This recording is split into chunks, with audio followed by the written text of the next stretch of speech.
I pledge allegiance to the flag of the United States of America, and to the republic for which it stands, one nation, under God, indivisible, with liberty and justice for all.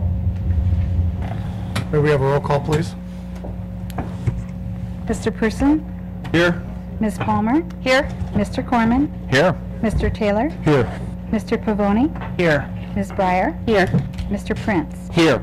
Roll call, Mr. Mayor, all present. Thank you, Bonnie. First item on the agenda is a proclamation. Proclamation, Volunteer Month. Whereas experience has shown that government by itself cannot solve all of our nation's social problems, and whereas volunteers are vital to our future as a caring and productive nation, and whereas volunteering of one's time and resources is a fundamental part of our community's tradition and is essential to its spirit, and whereas the entire community benefits directly or indirectly from each and every act of volunteer service, and whereas volunteers working in our community give their time and talent daily to make a real difference in the lives of our children, adults, the elderly, and the frail, and whereas volunteers can connect with local community service opportunities through the City of Renton's volunteer program and hundreds of community service organizations. And whereas the volunteers who give their time and expertise to improve the quality of life for the citizens of Renton are a great treasure and deserve special recognition. Now therefore I, Dennis Law, Mayor of the City of Renton, do hereby proclaim the month of April 2014 to be Volunteer Month in the City of Renton, and I encourage all members of the community to commit a portion of their time to volunteer service. By volunteering and by recognizing those who serve, we can perpetuate the spirit and vitality of this great city. In witness whereof, I've hereunto set my hand and caused the seal of the City of Renton to be affixed this 7th day of April 2014, signed Dennis Law, Mayor of the City of Renton. Mr. Mayor, Yes, Mr. Taylor. I move that this proclamation be adopted as read. Second. It's been moved by Mr. Taylor, seconded by Ms. Palmer, that this proclamation be adopted as read. All in favor say aye. Aye. Opposed? The ayes have it. It's my pleasure to present this to Leslie Bedlock with the Community Services Division.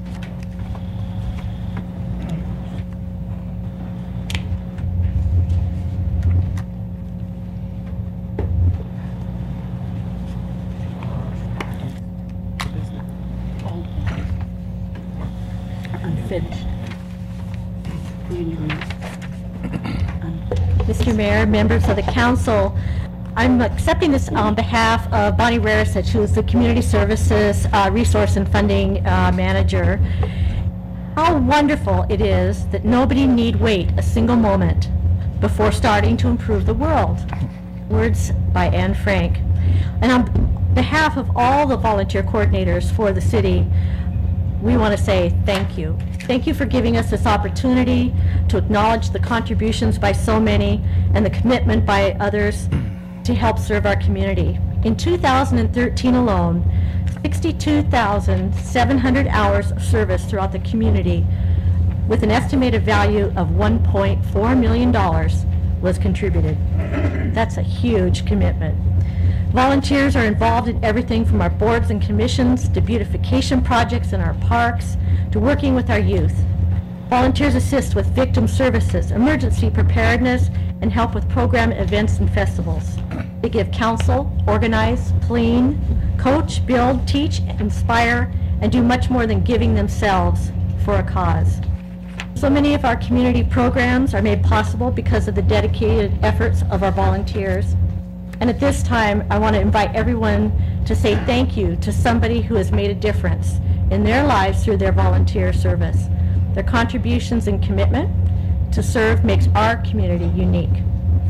And for those of you who are looking for an upcoming volunteer opportunity, we have one at Jean Coulon Memorial Beach Park on April 26th, and it's our Arbor Day Earth Day event. Thank Nice. you. Thank you, Leslie. Yeah, thank you very much. Okay, we have a special presentation from our friend from the King County Council, Reagan Dunn. Thank you, council members, Mayor Law. Always good to be back here to kind of give you an annual update on what's happening in King County and its interface with the city. I will tell you that today, my 4.5-year-old Hayden and I went down to Jane Coulon Park at lunchtime and played down there on the play equipment, which is awesome. Awesome. Nicely done. We had a lot of fun. It's obviously a great spring day to do it. Real quick report this year, talking about the budget. First of all, we passed our 2014 biannual budget. It's an $8.9 billion budget. We passed it unanimously last year. We don't always do that, so that was good. It, again, preserved our county's AAA credit rating, which I think is useful. We were able to leave the county's cash reserves in place properly. The rainy day fund wasn't touched either. So we're able to maintain services despite the fact that sales tax and property tax revenues have still not recovered from the beginning of the recession back in 2008. We're going to be under pressure next year as we look at the forecast. We are looking at an estimated $36 million deficit in the 2015 to 2016 general fund. So you are aware that there's going to be some belt tightening that's going to probably happen again in the next biennium. Talk a bit about the committee assignments. Larry Phillips will be chairing the council this year. I'm chairing the King County Flood Control District and also serving as the chair of the Regional Transit Committee, which has oversight over Metro, and serve with Marcy, Councilmember Palmer on that important body. We appreciate your leadership. On that flood district, we received, it's been in operation for 5 years. We put $250 million in infrastructure in place across the county since that time. We received 5 clean audits by the state auditor, and we have actually the lowest overhead cost of any large flood district in the nation, only 6%. We're at 94% capital improvements put on the ground. Very proud of the work we've done. A lot of the projects directly affect the city of Renton, and we're actually going to be putting on, with your permission, a town hall open forum on flooding, hopefully in the city of Renton coming up, and we'd love you to be intimately involved in that. We'll try to reduce the amount of woody debris washing against your structures. Yeah, I was going to say. We appreciate that. Timely. That's a phone call no council member ever wants to receive from the mayor. So talk a bit about the Cedar River. The district's funding removal of gravel and settlement that builds up along the lower stretches of the Cedar. And that's scheduled to start in 2015. The project's going to help reduce potential flooding damage to, as we all know, critical infrastructure such as the Renton Municipal Airport and the Boeing Company. So it's going to be a significant piece of work. Other Cedar River projects a little bit upstream that we've completed, the Belmondo revetment and enhancement project, and the Rainbow Bend project, which is mostly upstream of the city to help protect State Route 69, which a lot of folks come into Renton to shop in or live near. We're going to protect the Cedar River Trail. There's a major fiber optic cable that runs along between the road and the river, and we need to protect that as well. So that's something we've been working on big time on that. The Green River, you're in part of, as you know, the city of Renton is in that flood basin. We put $52 million in projects there all throughout that valley. One thing that's happened over the last 4 or 5 months, we created a discretionary grant program for the King County Flood District, about $3 million. And that is designed for things that don't fit neatly within our 6-year capital improvement project. Near shore flooding, tributary flooding, culvert replacement. Cities are able to apply, and I'd encourage you strongly to make use of that money. We'll be looking forward to applications there as well. And the application deadline is, I think, just open now, and we have another 30 days or so. An example of one project that's going to be applied for is there's flooding on Lake Boron. The city of Newcastle wants to buy up some parcels there and also turn that into a park and a popular area there. So that's the kind of thing we can do. We've granted great flexibility into that process. Let's see. What did I miss? Also, just on that grant program, homeowner associations, nonprofit organizations, schools, special purpose districts, tribes, and King County jurisdictions are all eligible for that. All right, talk a little bit about the solid waste transfer station. As you all know, the region's been working with cities to upgrade the transfer station network across the county. The city of Renton, as you know, has been very active in that process. I want to acknowledge Mayor Law's letter on the subject regarding the solid waste transfer plan review report. We called for that report from the executive because waste tonnage has dropped significantly. Renton is one of the longtime cities for a transfer station, and the original upgrade plan provided for the closure of the Renton station, which you well know, with the waste load going to the upgraded Victoria and Bow Lake stations. Your letter was written in response to recommendations to keep Renton Station open that was included in the March 3 report. So I want you to know that everybody on the King County Council is very aware of the concerns of the city of Renton as articulated through the letter, and we're gonna take a look at this much more seriously. We want to make sure that we don't need to overbuild the system in light of reduced tonnage. So I'll be working with you on that. Appreciate your perspective. Shifting over to transit, kind of a hot topic these days. The Metro Rapid Ride F line is going to begin operation in June, and I would like to thank all of you for working with the county on this new service. As you know, it continues all the way up to the landing. That's a big one. Your suggestions, including the Route 140 the landing, are important, and it's great to be implemented. The Rapid F line will replace Route 140 and continues to extend to the landing, serving neighborhoods and employment centers along South 156th Street, Tuckwell International Boulevard, Link Station, South Center Boulevard, South Center Mall, and the surrounding commercial area. It also serves the South Renton Park and Ride and the Renton Transit Center. That's a good one. Prop 1 will be voted on this month on the 22nd, and depending on the outcome of the vote, there may be service changes to Metro. And some of those details, the service changes, if it isn't passed, have already been discussed and approved. It's possible they'll be modified. It just depends on what happens to the ballot box. So we'll keep your ear to the ground on that. Some of the other things I've been working on, just very briefly, and I'll wrap up. Just the continued fight on human trafficking. We know that between 300 and 500 young people, mostly women, will be brought into that trade in King County this year. And so we've been working very hard on a program that we put billboards up all across the region. We put information panels on our buses all across the region. Recently passed some legislation that uses all of the different county facilities to get information out about trafficking, a 1-800 number that victims can call, parents can call, law enforcement can call, and it's triaged to send the individual to the right place. And that's working well. We've seen 19 cases in King County where that made a difference in stopping human trafficking, so we're proud of that one.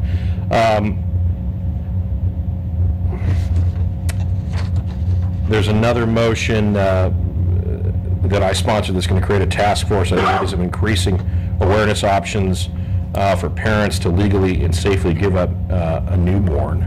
I don't know if you read about the very tragic situation where a baby was left in a wooded area in North Bend, just less than a half a mile from the hospital. People know very people know that the safe surrender law exists. Within 72 hours after the birth of a child, that baby can be surrendered to a fire station, to a public health clinic, or to a hospital. And it's designed for those new parents who are very confused, don't understand, they're at a loss, and instead of panicking and leaving it on the side of the road, that they can give it to someone who can care for that in those very early hours of life where it's so critical. So Dow Constantine is putting together a task force that will help promote that, so people just know that it exists. Good. So I think it's going to be a really important thing that we're working on. So that's some of the stuff I've been working on. Delighted to have the privilege and chance to represent you for 4 more years, and I look forward to a partnership, and let me know if there are things that we need to do in the county better, because there always are. Thanks. Thank you, Regan. Are you open for any questions? Absolutely, if you'll have them. Okay, council members have any questions? Yes, Mr. Mayor. Yes, Mr. Taylor. Just, how many babies are surrendered that way? Do we have any numbers on that? You know, I don't have, that's one of the things the task force is going to review, but it does happen from time to time. We got this idea from something that California, Los Angeles County was doing. And so we were going to look at all the data, we're going to determine it, but it just seems just a horrible way to. So another question that I have while you're here and you're on the air, we've got residents eagerly looking at you and welcoming you into the home.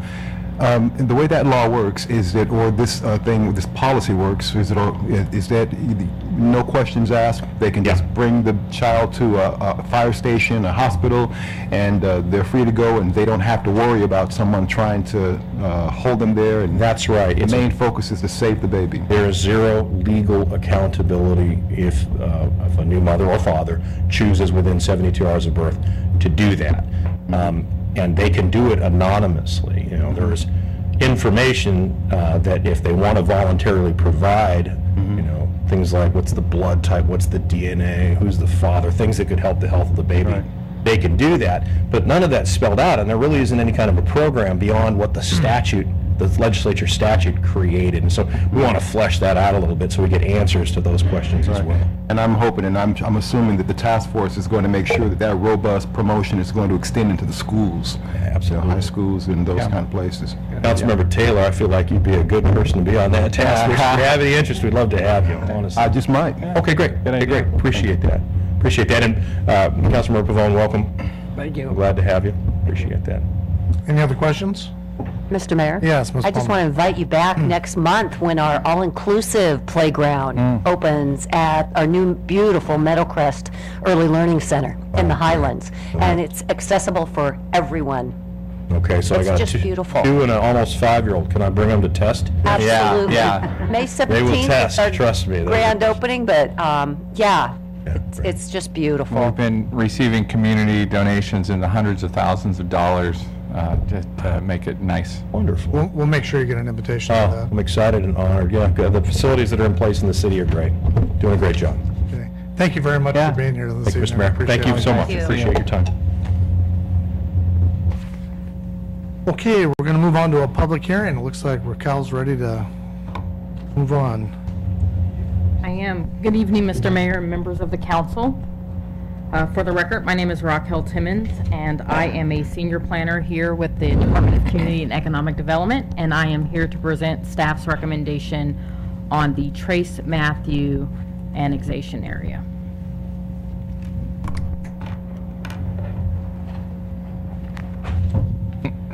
Okay, so this annexation is approximately halfway through its process.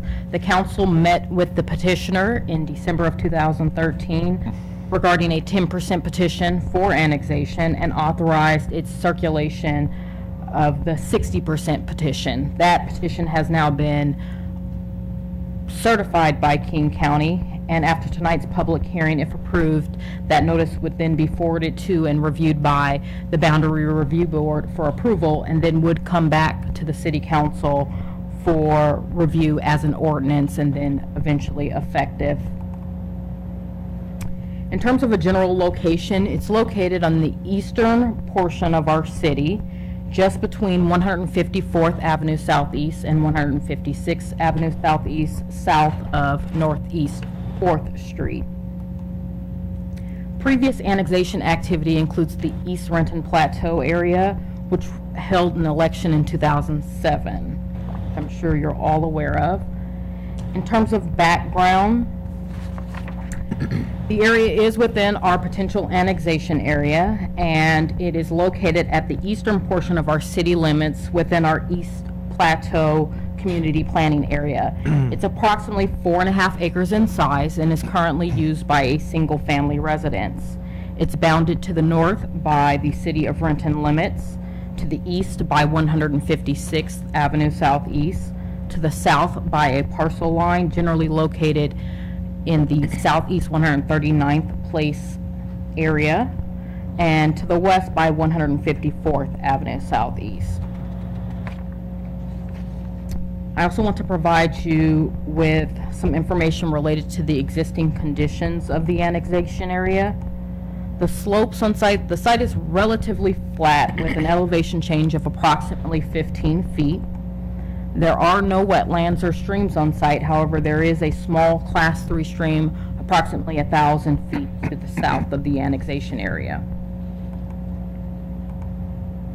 In terms of public services, there would be no changes to public services for the annexation area. Fire and sewer services are currently provided by the city.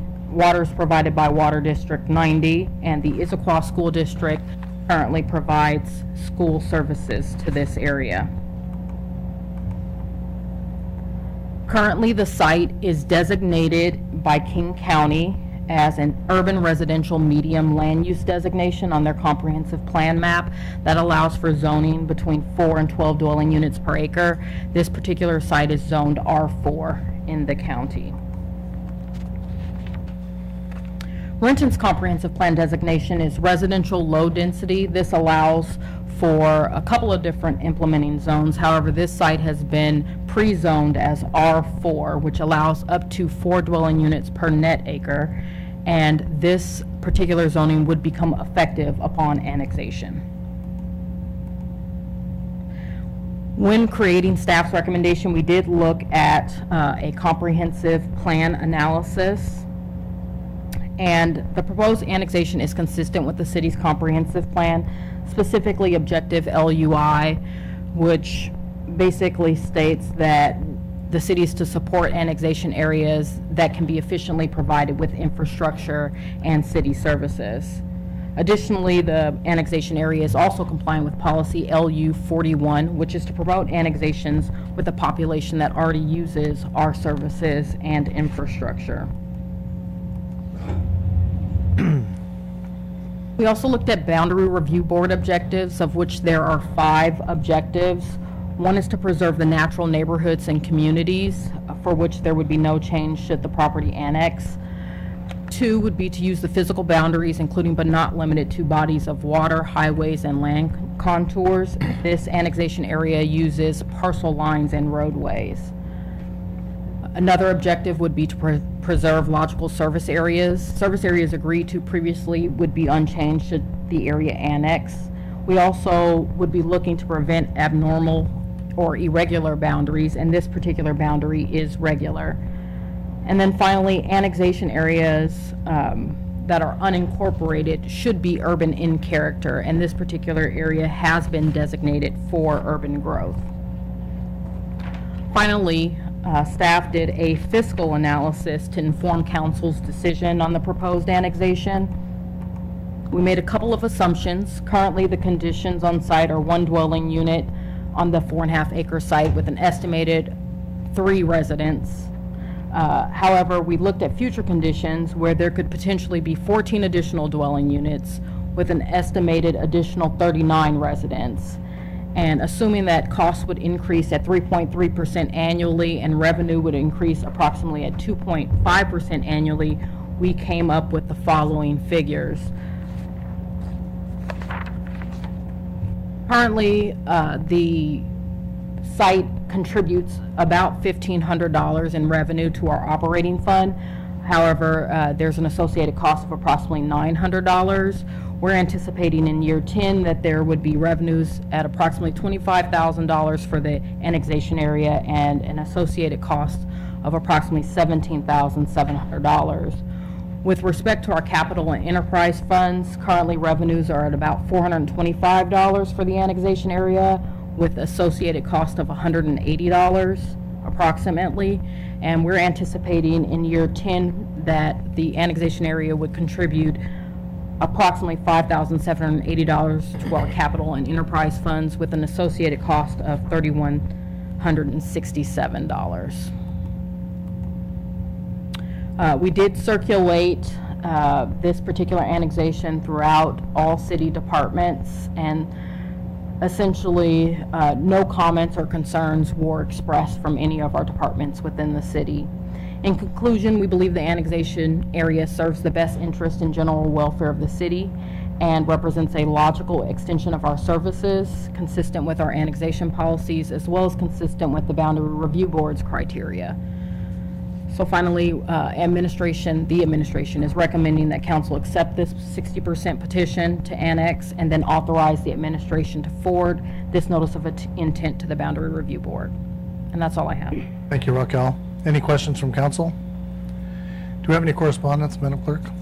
No correspondence. Okay. This is a public hearing on this proposed annexation. I don't have anybody signed up. Was there anybody that wanted to testify to the council on this annexation? Okay, seeing none. Mr. Mayor, Yes, Mr. Prince. I move that we accept the 60% direct petition to annex. I think We gotta need close to. it. Oh, we have to close the hearing, you're right. Move that we close the public hearing. Second. Moved by Mr. Prince, seconded by Mr. Corman, that we close the public hearing. All those in favor say aye. Aye. Opposed? The ayes have it. Mr. Prince. Thank you, Mr. Mayor. Now I'll do that.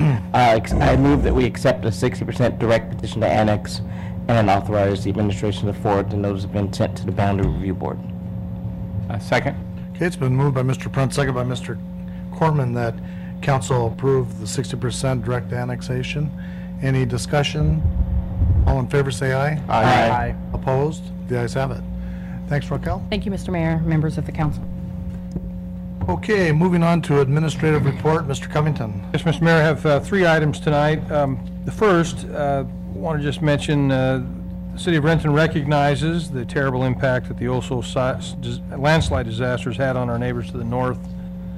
We've been able to contribute in some ways by sending our own people to help them in their time of need. 2 specially trained firefighters were deployed immediately upon request as part of the Washington State Urban Search and Rescue Task Force 1. While 1 firefighter has returned from the scene, the other will continue to assist in the recovery efforts there. 2 additional firefighters who are also part of that team were rotated into the disaster on April 3rd, so we currently have a total of 3 firefighters assisting. In addition to the firefighters, the city also responded to a request from Snohomish County and deployed 2 trained public information officers last Monday to assist in the Joint Information Center in Arlington. Their rotation ended towards the end of last week. 1 came home Friday, the other on Saturday. Future requests for assistance from Snohomish County will be routed through King County ECC to our Emergency Management Director, Deborah Needham, who will coordinate Renton's response. And Kelly Balcombarto was one of those public information officers. He, I know, put a lot of hours in. It's good to see him still upright today. So, Kelly, good to have you back. Secondly, as the council knows, we've had a lot of interest and discussion regarding the Puget Sound Energy's Energize East Side proposal. The administration has been working with the council president person and council president pro tem Prince to identify and coordinate a response. We'd like to have Greg Zimmerman, who, as you know, is our staff representative on the advisory committee that the PSC has organized, ask him if he would come up and just give you an idea of what's the current update of information that we have to date and where we're headed. The east side is indeed energized at this point. Oh, they are. Thank you, Jay. Mr. Mayor, members of the council, I'm Greg Zimmerman, Renton's Public Works Administrator, and I'm also Renton's designated representative on the Puget Sound Energy Energize East Side proposal, Citizens Advisory Group. I wanted to provide today a very brief recap and status report of what's happening with the outreach, the public outreach. The proposal is as shown in this figure.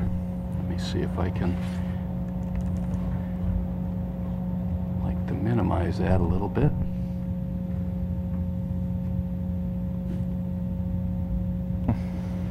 Here we go. The proposal as shown in this figure is Puget Sound Energy's recognized that by year 2017 they are going to be reaching a point in the strength of their electrical transmission grid on the east side of Lake Washington where they need to supplement the strength of their grid. And what they're proposing to do is to install a 230 kilovolt transmission line north-south along the east side, essentially south from Talbot Hill substation at the south end of this map, all the way up to the Sammamish substation at the very north end of the map, which is in Redmond. And they have several proposals on how to do that. The main proposal through Renton is shown by the L and the M alignments that are on this map. The M alignment is in red, the L alignment is in blue. The M alignment, as you know, is the existing 115 kilovolt transmission line that runs north-south through the Highlands. It's actually on the east side of Edmonds or of Monroe. And it goes up through the city. It's wooden power poles and 2 115-volt transmission lines. The L-line proposal is a brand new alignment that would be routed along the Burlington Northern Railroad tracks next to Lake Washington. And there's been an interesting discussion on that. I want to talk a little bit really quickly about where we are in terms of Puget Sound Energy and their outreach to the public. They've held one public meeting at the Piazza about a month or 6 weeks ago, and the Citizens Advisory Group, which is made up of representatives of the cities and also of community groups, has had 2 meetings. And recently, Puget Sound Energy held their first South Sub-Area Committee meeting on March 27th at the Renton Technical College.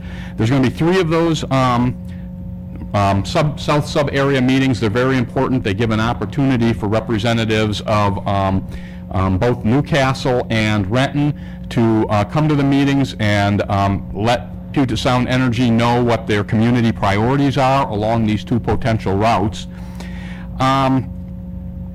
What Puget Sound Energy proposes is to use this year, 2014, for public outreach. They intend to have the Citizen Advisory Group, after a whole series of these meetings, come back with proposals representing their particular areas about which alignment or which route would be the favored alignment or route, with the final decision being Puget Sound Energy.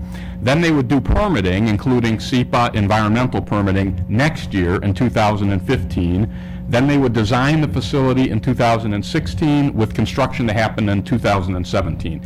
So it's not imminent that it's going to be constructed. Even the decision on the routing is not imminent, but it's very important for people that are interested to be very involved in the process and to be attending these meetings. We've provided, and Puget Sound Energy's provided, a couple of presentations to the City Council on this major important project. The last time Puget Sound Energy was here, since that time, we have found out that Renton actually has more authority than we originally thought in terms of the final alignment and what is selected between the L and M routes, or even alternatives that may come up. We have told SEPA, or we have told Puget Sound Energy that we intend to be the SEPA lead agency when the permitting is done for the project in 2015. And we believe that the electrical lines, these transmission lines, are not considered essential public facilities according to the Growth Management Act, which gives local jurisdictions more authority than they would have if they were deemed essential public utilities. So we do believe at this time that the individual jurisdictions have significant impact on selecting route through the permitting process. So I wanted to make sure that you were aware of that. What are we hearing from the public so far in terms of people attending the meetings?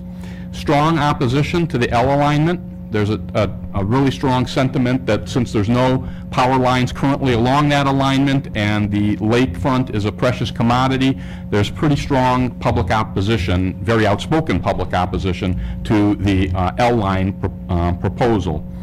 People are consistently saying that they have a strong desire to be part of the process and they want to be heard.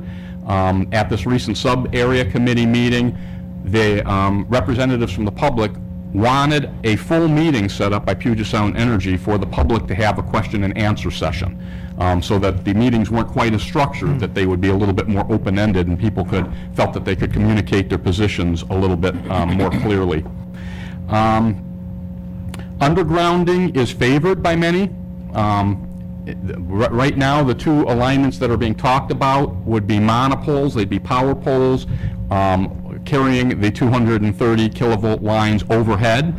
And there's a strong sentiment by some members of the many members of the public that Puget Sound Energy should put more investigation into undergrounding. Now, Puget Sound Energy has stated that since they believe that undergrounding would be an amenity to the local jurisdictions or the community, that the cost difference between undergrounding and overhead would have to be borne by the local jurisdictions or the community.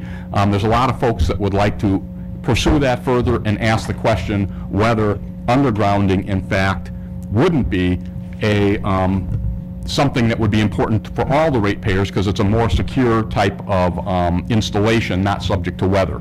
And maybe it does have benefit to all of the ratepayers, and maybe the extra cost should be spread throughout the ratepayer base. So that question is one that we want to return to with Puget Sound Energy on the subject of undergrounding. Mayor Law sent a letter to Puget Sound Energy dated April 2nd expressing a strong opposition to the L line and indicating that mitigation along the existing alignment, the M line, could be constructed in a way that would be less visible intrusive. Right now, there's a proliferation of wires on those wooden poles that go down that alignment. By the way, if the L line were to be selected, the M line would stay in service. None of those wires would go away. That's an important point that Puget Sound Energy has made several times. If the M line were selected and the wires could be consolidated along a single pole, or Puget Sound Energy is not going in this direction right now, or if it could be undergrounded, it might actually clean up the corridor as opposed to the way it looks at the current time. So at this point, we have several questions that, as the Citizens Advisory Group member, I'm going to be bringing back to Puget Sound Energy. I wanted to, on behalf of you, the council members, and also some of the representatives from the community that I've heard from, I want to go through those questions, and if there are any other questions that you would like to raise, that's my major reason for being on this panel. So one thing is, we're not absolutely convinced that the need for growth in the electrical system, that the demand in Renton is as high as the demand in some of the neighborhoods to the north, such as Bellevue and Redmond. The Puget Sound Energy's density maps seem to indicate that most of the growth is north of I-90.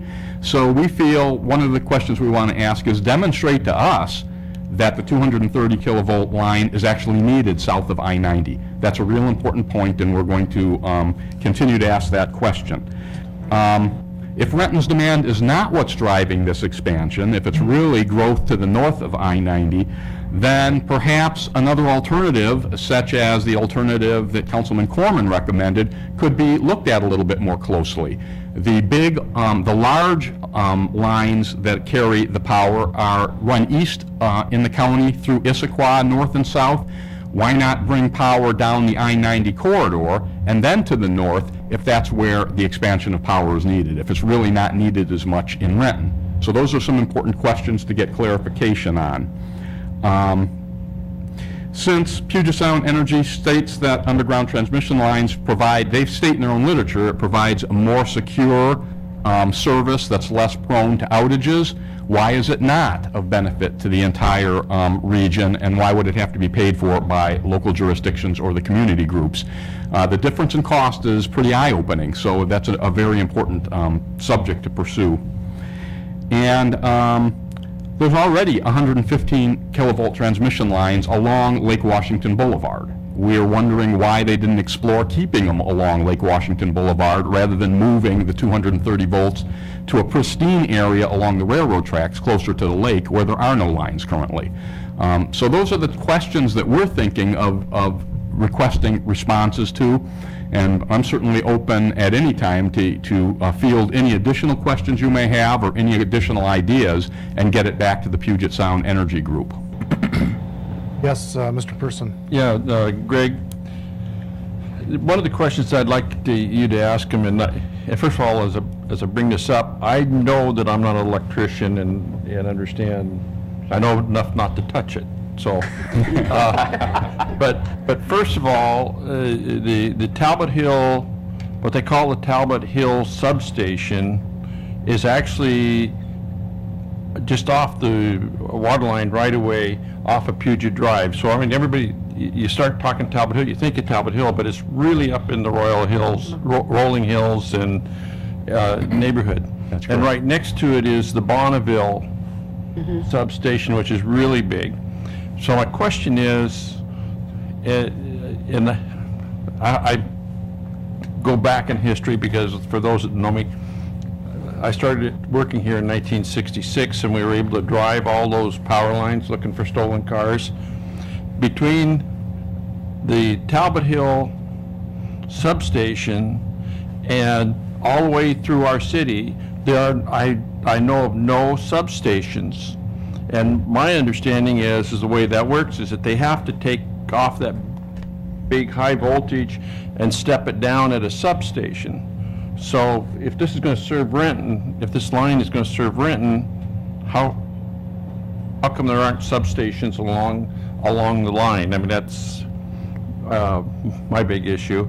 And then, since I used to walk that power line, water line right away for every day, in the last couple of years, they've poured a ton of money into the Talbot Hill substation and enlarging it and building it up. So was that all in preparation for this?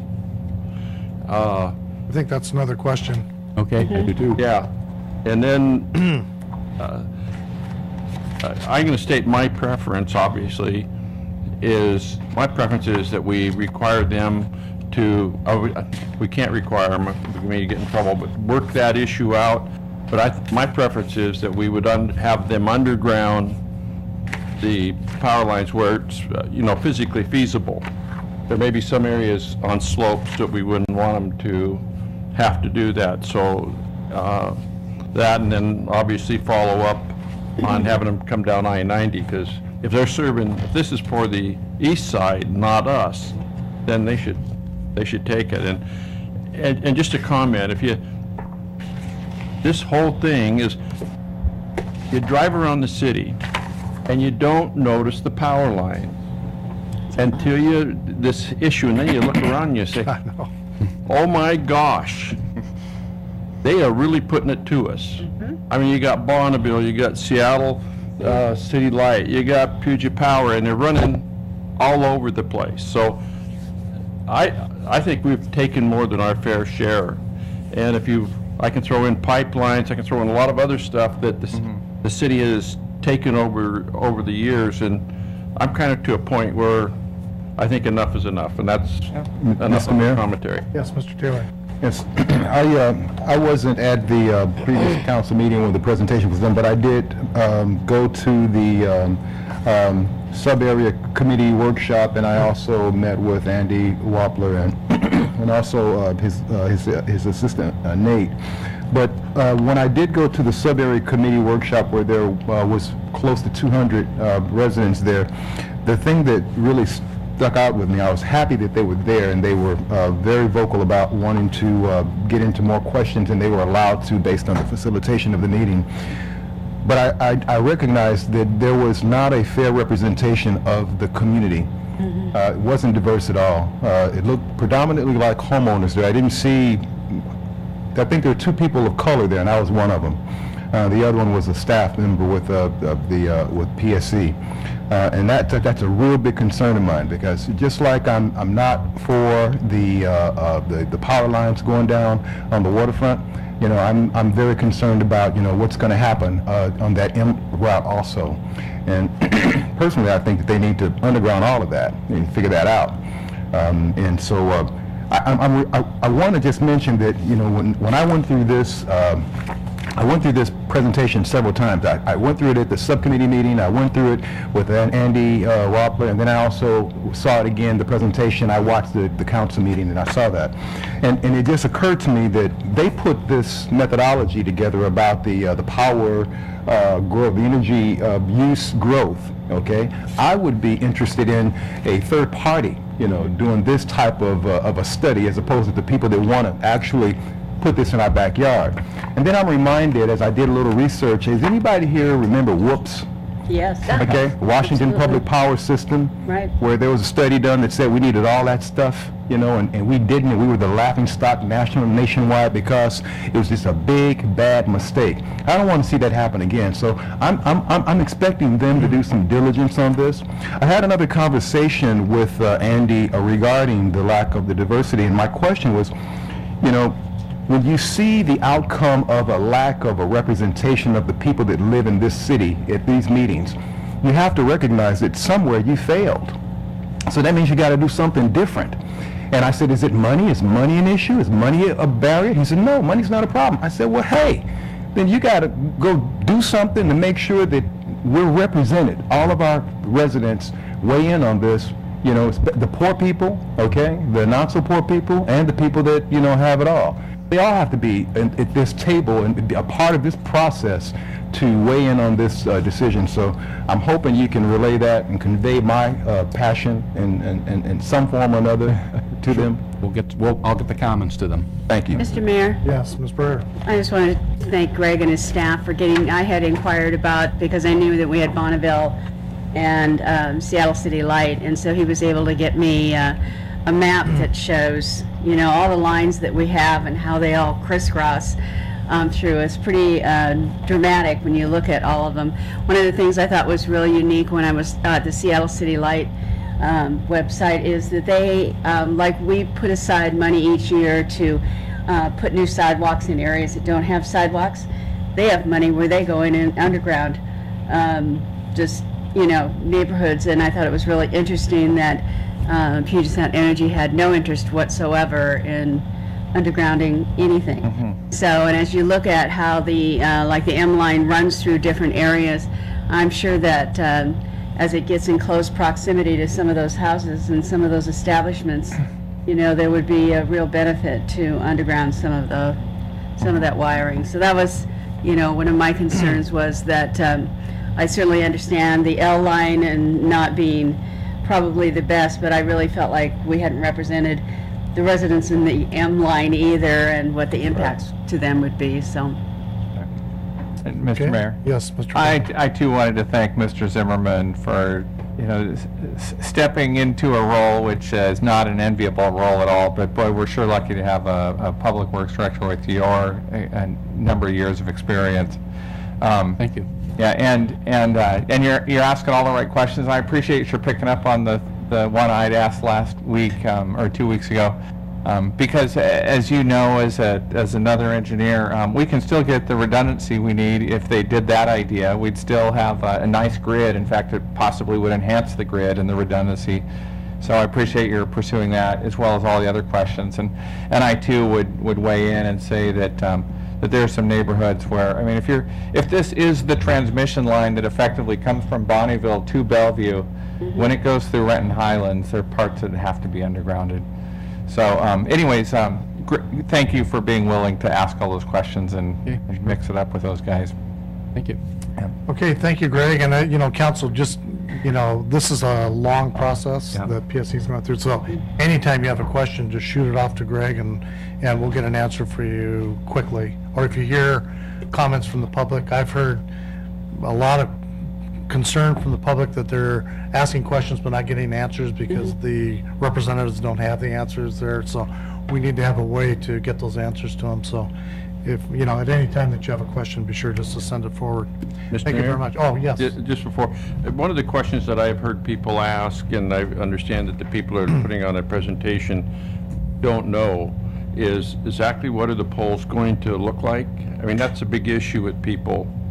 They didn't cover that really well. They kind of gave examples. It might look like this or it might look like Right, that. I mean, and I just think that the public, as well as us, need to know what kind of pole they're gonna put in there. And they may have a whole bunch of options, and some of them may be fairly attractive and more acceptable if that's the route we go. I still prefer it to be underground, but, you know, I think that's a fair question to let people know. Okay, thank you very much, Greg. Okay. Yes, Mr. Mayor, one final item that we have at least, as the council knows, we were recipients of a national award for our efforts to try to begin the process of developing a good comprehensive plan that would fulfill our mission to have Renton be an inclusive city with opportunities for all. And part of that effort was Preeti Sridhar, our Assistant Administrator for Public Relations, was asked to attend a conference in Portland recently called Governing for Racial Equity, and she made a presentation there and was also part of a plenary session panel along with Councilman Taylor. So we've asked Preeti if she would just report back to the council on the information she provided and also the conference in general. Thank you, Mr. Mayor, council members. So I had the opportunity to be invited by the Governing for Racial Equity Conference that was on March 25th and 26th in Portland. Timing was wonderful because, as Jay mentioned, it was just a couple weeks after we had received the national recognition and got the first place for our program. So I had the opportunity to give a presentation of our program, and in fact it was a 2-hour-long presentation, and which included a discussion session with the group. And the subsequent morning, I served on the plenary session along with Councilmember Taylor and with others from across the country. Just to recap a little bit about the conference and what we were able to achieve and share there, and some things that we walked away with. And I'd also like to give a little update on the next steps that we are embarking on. So the conference was supposed to be a regional conference, but it really had people come from all corners of the country. It was fantastic. The attendance was great. I was fortunate to see folks come from different government organizations, different places, but also a lot of folks I knew. So I even said it feels like a family reunion here. So that was nice. The focus of the conference was to basically build and sustain public will, strengthen alliances between different government organizations, work on policy, and also to expand capacity of organizations by leveraging and other resources. So that was the intent, and so a lot of it was based on working together collectively. Another little piece of information on the conference, 2 years ago when this conference was first started and initiated, one of the leading and founding people involved was Benita Horn. I have Benita Horn with me here today. And she had said at that time, but that her goal was to make this more regional. And so, we talked to the conference. I said, from regional, it's become national. Look at the people here. So we're really privileged to, have a person like Benita with the vision she has to be actually joining and being part of our team. A couple of things, like I said, our session was very well attended. There was just a lot of interest that we were able to get from people from across the area. Some highlights were, for instance, the new director from this City of Seattle's Office of Civil Rights. I think she had just got her confirmation the day before. They are known for their program, Race and Social Justice, and it's been around for some time. She was in that room and taking notes, and we were talking and already planning to prepare, and that's great because that's a program that's been kind of underway for a long time, from when I was with Seattle, but also just the connections that they saw, the value in the things we did and our efforts. So a lot of recognition, a lot of ability to network. Another nice effort, actually kind of a kudos point was there was Professor John Powell from the Haas Institute in Berkeley. He's a very well-renowned personality who's done a lot of work on equity, social justice, has written books. And he was there with his senior policy advisor to basically kick off a national program which is based on building local and regional alliances on the issue of race and race equity and social justice. And among the things that they're doing, they've got some strict criteria established and looking to select a few cities that would participate in this national effort, which has funds leveraged from foundations, from other organizations, from the Haas Institute, to try to build, that capacity. So we're still in conversation because we need to know what does it mean to us. But, the day after I got back, I got this email saying, we're interested in Renton, what is your point of view? Can we talk more? So again, Renton being at that level of national attention was wonderful. The plenary session was great. There were a lot of questions. It was basically looking at some of the things that we might have done in terms of going forward in this past year. So, I was fortunate that we could share what we've done and got, again, a lot of positive feedback. The one thing I did share there, which I want to, share with you, the mayor had mentioned at his State of the City speech that one of the things that we're doing is taking, building on what we've done so far and go forward. And one of the things we have is we've hired Benita Horn, who's a, expert in the field, to help us go forward. And some of the things that we hope that she will be doing is initially doing an assessment of where we've been, what we've done so far, and really coming up with a comprehensive roadmap that will, include our stakeholders and get the input so that we can take it to the next step. And if a step beyond that is to do a comprehensive systems analysis and see what are our needs, what can we do so we can build systems and foundations within our city so that we're looking at inclusiveness as, just part of our DNA rather than just saying, oh, by the way, we have a check mark that we've done. And I will say that that was one of the things that got a lot of recognition from wherever I've been, that we are looking at our program as a complete, comprehensive, inclusive effort that touches everything that we do. And then the other thing that Benita will be helping us with is workshops, facilitation, training, internal, as well as working with our stakeholders. And again, not one-time deals, but so that we can build capacity and build a sustainable effort that, we can continue to work on. And we've already started having conversations on how we can do that and some ideas. And then finally, everything is it's great to do stuff, but you've got to know, are you making progress? What are your indicators for success? And what are the abilities that you need to have to go forward? So again, we're going to look at that as well. And I guess the other thing is, and we've been talking about it, the mayor's been talking about this forever, let's see if we can have a huge community-wide event that does, acknowledge the diversity in our community with the community participating. And we've also been talking about a job fair where, again, we want to work really hard at, making this available to have, both the employers of our area and region and the community participate to say, how can we work together and also expand the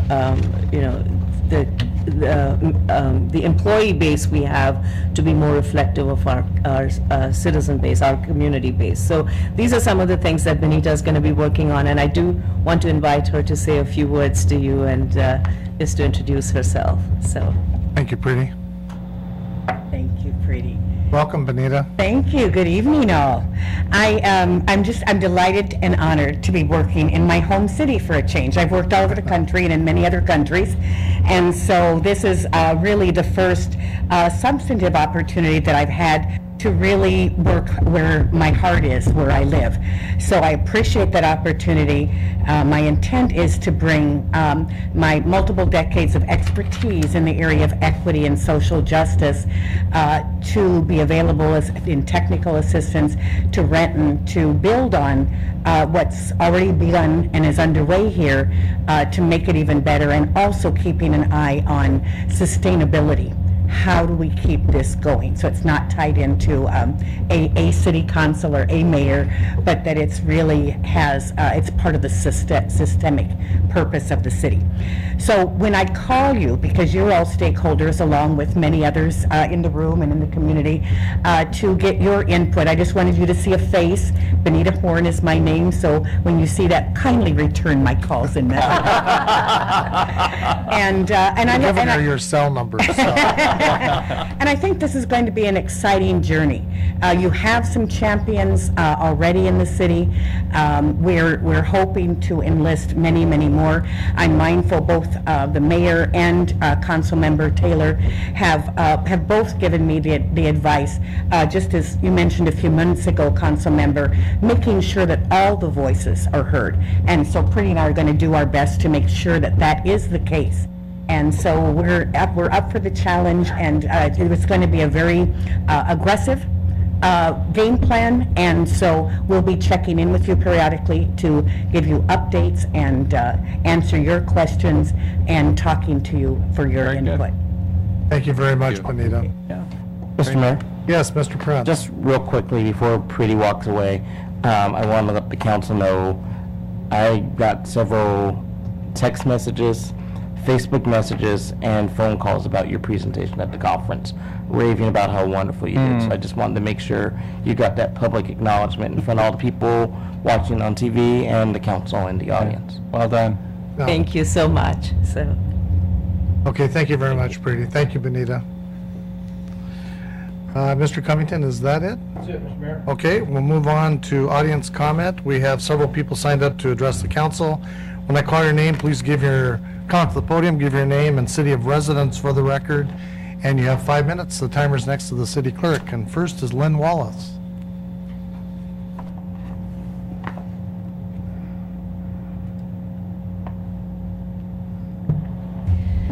Thank you, Mr. Mayor, council members. I am Lynn Wallace, representing the Renton Chamber of Commerce at 625 South 4th Street in Renton, 98057. I just wanted to come and thank the council and the city for their partnership and support that we've had over the years between the Renton Chamber and the community, and address any questions you might have regarding consent agenda E with the economic development and hotel lodging funds that are being used in 2014. The Renton Chamber of Commerce has been handling the marketing for the community for several years, and I'm excited to be able to enhance and grow that this year. We continue to do radio and television throughout the Northwest, and we're expanding to cover additional areas in the Northwest, including the peninsula this year. We're looking at enhancements at the visitor center, including getting our fountain up and running, so we have an even more attractive front door for our visitors as they come to the community, and include more interactive enhancements inside of the visitor center to really show them what a great community this is and what there is to do and see while they're here. And expand the visitor center hours so that we're open on the weekend and for special events, so that we can be serving the needs of the folks visiting.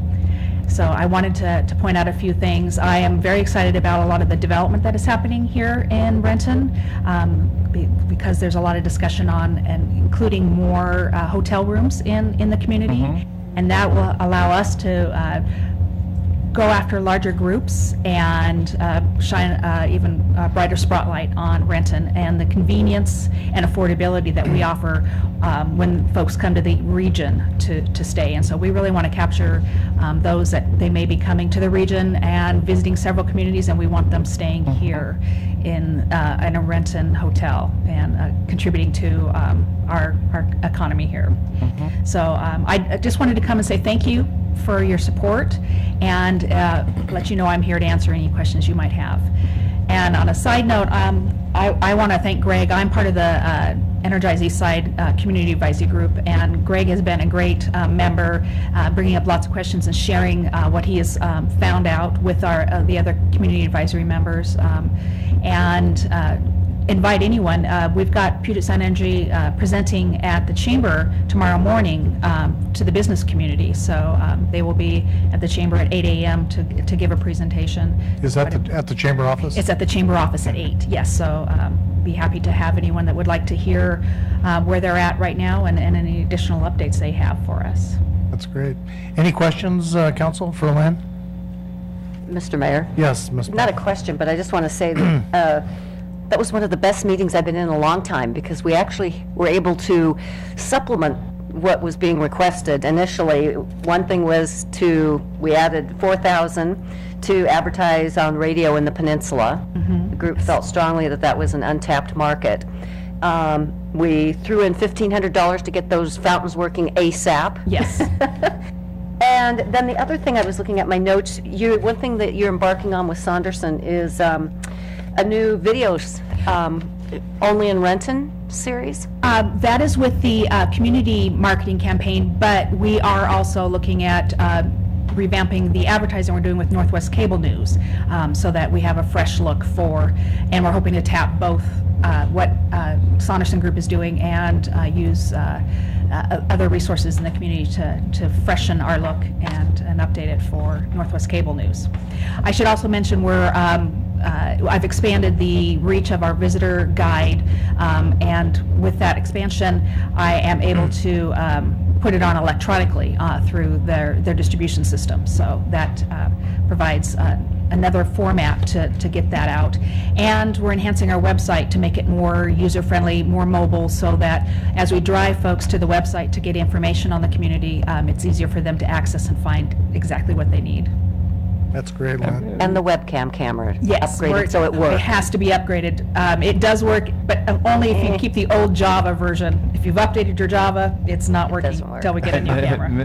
Mr. Mayor? Yes, Mr. Gurman. Yeah, and since Lynn mentioned this, and it jumped into my mind, and I don't know what we've done with this, but I remember being on in a meeting with Ms. Breyer and Mr. Prince, I think, where we were looking at zoning, I think, last year, planning and development, and we noticed that there were zones where we were surprised that we didn't allow hotels. You know, like the council, Yeah. 20 years before or whatever, had decided. That's Yeah. when you first got on. I think it's when I first started. I didn't know what I was doing back then. I wondered why Yeah. we didn't have We- hotels in certain areas. Yeah, like the Renton Center area, I Yeah. think we've kind of zoned them out. And I think that we should be opening more of those zones. I think all three of us felt like we should be opening those more, revisiting them at least. You know, if high-rise is an issue, they can be three-story or something, but I think the more visitors we get to our city, you know, the better off all the businesses are going to be. So I hope maybe that's a takeaway from this too, that we should just keep an eye for those opportunities to look at the way we've got those areas zoned. I'd second that if that was a motion to revert to the community. Well, it is. I think it's in yeah. planning and development, and It's in plan and Is it development. in there already? Yeah, it was Okay. something that we had talked about for the docket, so. Good.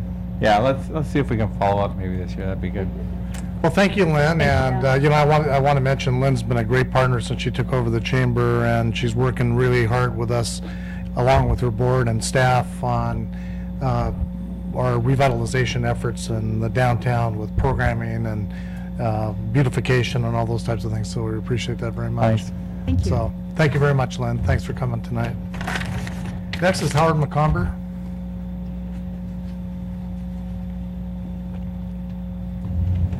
I'm Howard McComber, I live in the Renton Highlands.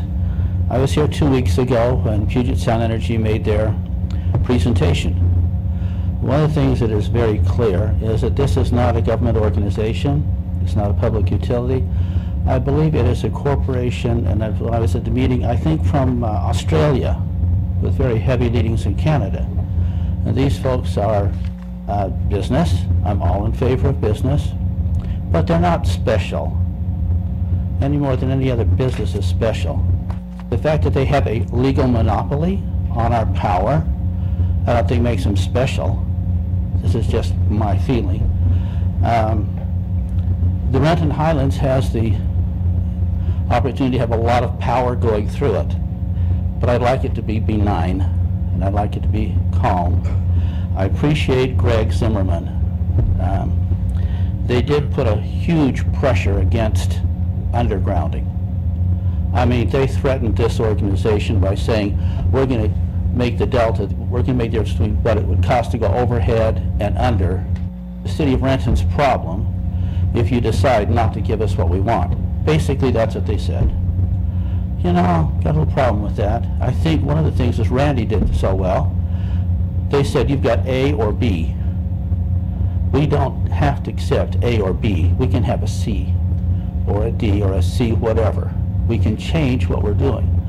Our goal is to have a very livable area that's well taken care of. We depend on you to protect us.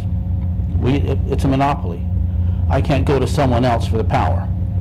The only thing I can hope, and I know you only have so much power, but you have more power than you think, and they obviously are concerned about public sentiment, or they wouldn't be putting all the money that they have and effort, but they're selling us a bill of goods.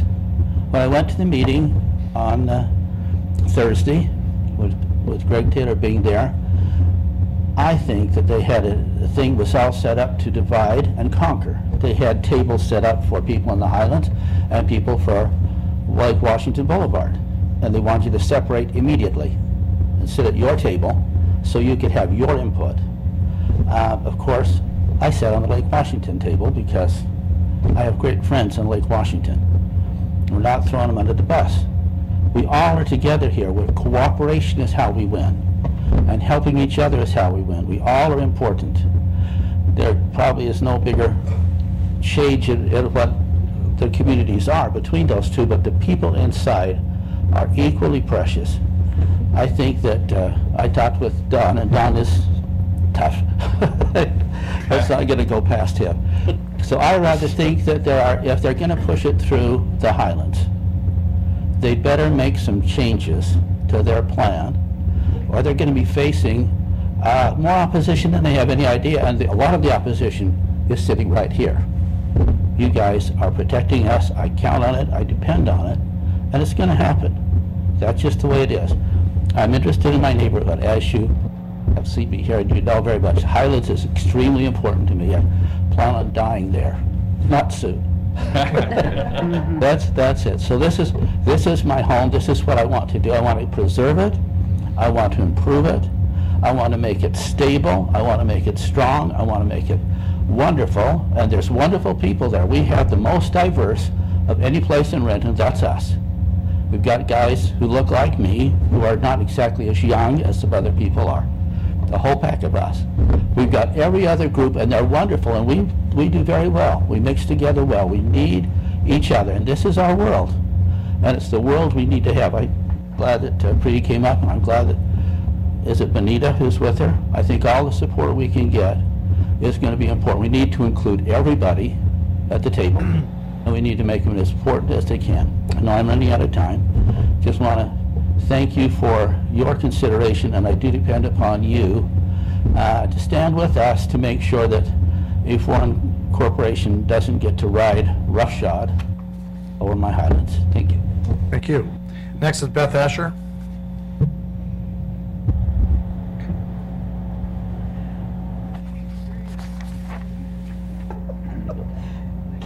Dang it. Beth Asher in Renton.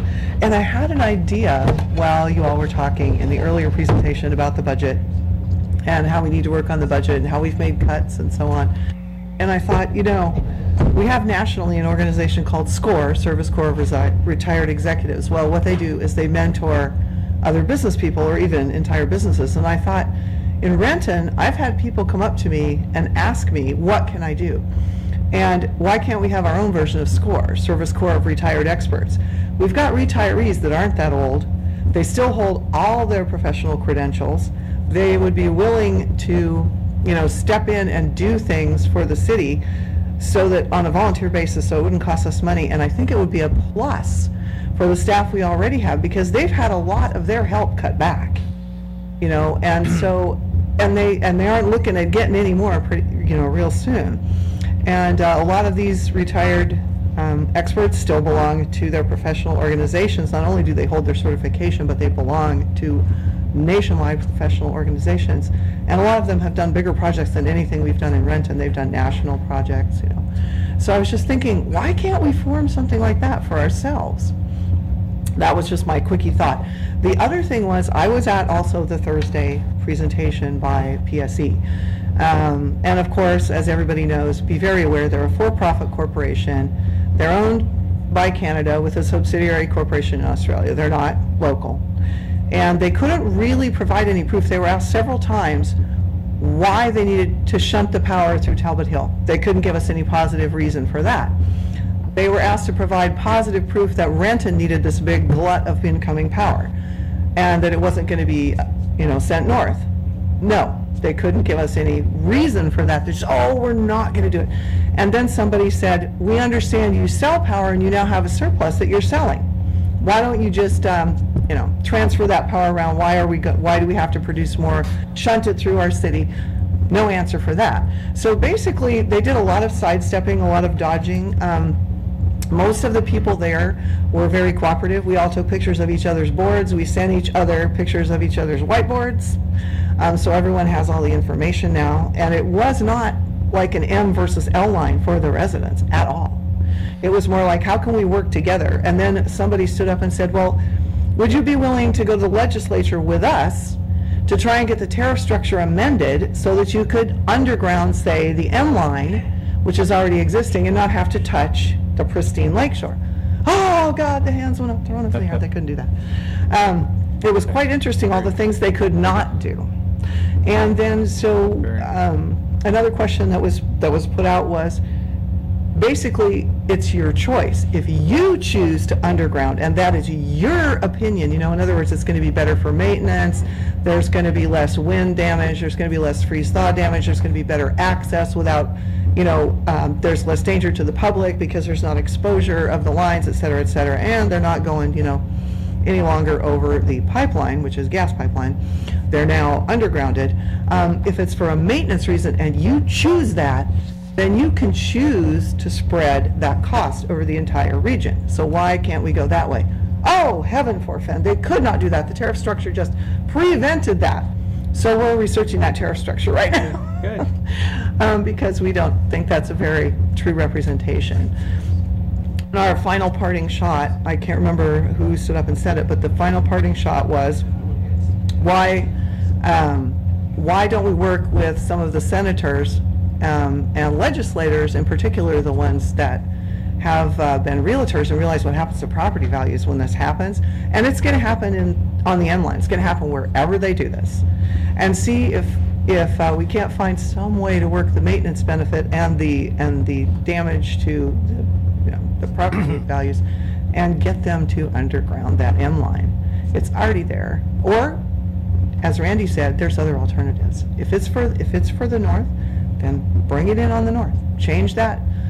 Shunt it around up there. Don't run it through Renton. We don't want it. Anyway, thank you. Thank you. Mr. Mayor? Yes, Mr. Burns. Yeah, while I still like the idea of finding some other way that doesn't come through Renton, I think in the process of talking about undergrounding, we should start to get a concept of what portions of that we would think should be undergrounded. Because, maybe where you're going over the Cedar River corridor or the May Creek corridor, maybe it's not as important, but maybe through the neighborhoods of the Highlands and Talbot Hill, maybe it is. I don't know.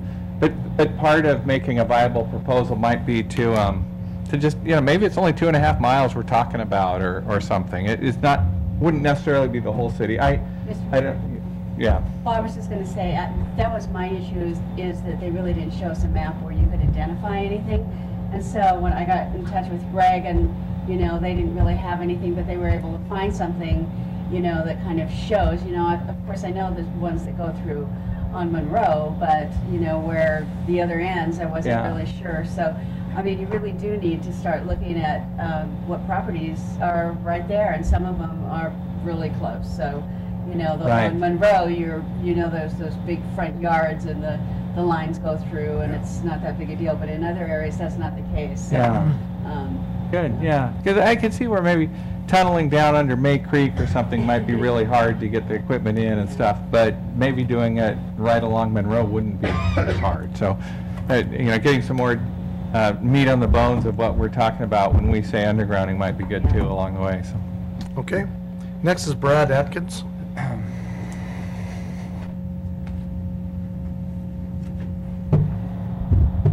Good evening, Mr. Mayor and council members. So, first off, kudos for your proclamation. Oh, thank you. Making April Volunteer Month. It would be nice to make that proclamation weekly. Never have too many volunteers, and I hope that everybody will take it upon themselves to volunteer their time. You're absolutely right. We're very blessed to have the volunteers we have in this city. Indeed we are. And on that note, Pretty, I met her a little over a year ago at a roundtable discussion on diversity. And I must say, after chatting at length with her, that I'm amazed that my first interaction with the city is in an adversarial role. Pardon me, I didn't start out correctly. My name is Brad Adkins. I'm a resident of Renton. I live in the Highlands. My wife and I purchased our house just over 2 years ago. Mm-hmm. We were fortunate to be able to find a 1 acre lot, or almost a 1 acre lot, with May Creek running through it. Nice. On a dead end road that was privately owned. Nirvana, right? I wish. We knew that The lot across the street from us was for sale.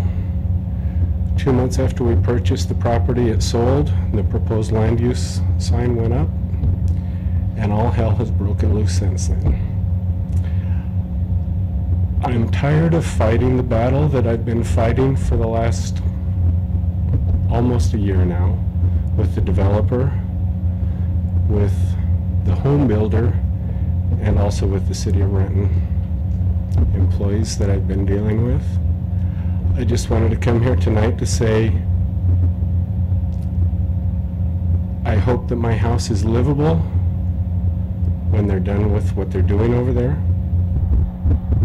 I hope that I will have access. I hope that my property value doesn't plummet. And I welcome any communication. I welcome you folks to grab your boots and come on out to this site and see what has happened to May Creek, what has happened to my property. I have essentially had to dig a moat around my house to keep from flooding. It went on 7 months, and this entire time I was thinking that it was just me against the developer. After 7 months of finally a lot of stress in my relationship with my wife, we finally hired an attorney, and the attorney said, get a hold of the city. Well, I got a hold of the city, and immediately the problems that we had been having ceased. And I'm thinking, well, wow, this is pretty cool.